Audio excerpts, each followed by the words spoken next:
I recently made a video about 5 features that I didn't like in modern cars. There were a lot of comments about a lot of the features, but one that seemed to keep coming up was the satellite navigation. I said in my video that I didn't like touchscreen satellite navigation, but a specific type of touchscreen satellite navigation is what I didn't like. Now, I'm in a 2021 BMW X1 right now that has the type of touchscreen satellite navigation that I do like. So I wanted to explain the difference, which I'm going to do now. Here's the screen. It is touchscreen, as you can see. You could go into your satellite navigation, for example. You could input a destination. You can come back to your home screen. Touchscreen works perfectly fine. But if you noticed when I was in the satellite navigation just then, the touchscreen button is a tiny little button in that top corner. The point that I was making was that I didn't like satellite navigation that just had a touch screen. I liked it when it had an additional control. So on BMWs, you have the iDrive system. This dial and the buttons that surround it will do virtually everything. And I find it far more intuitive to use this dial whilst driving than trying to reach up and touch the sort of small icons, if you like, on the touch screen. A lot of people mention voice activation.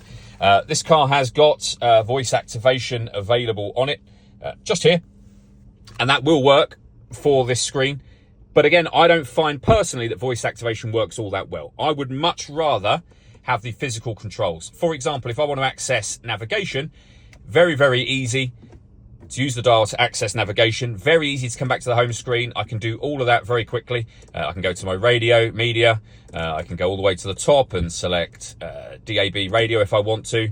Whereas I personally find that driving the car, so when you're in motion, it is a lot harder to reach up to the screen, touch that, go back a page again, to then tap DAB. You've got to be looking at the screen to do that constantly. Whereas, as I say, to do that exact same thing with the dial is far, far easier, in my opinion. And that's kind of the point with all of the features in the video. They are just my opinion.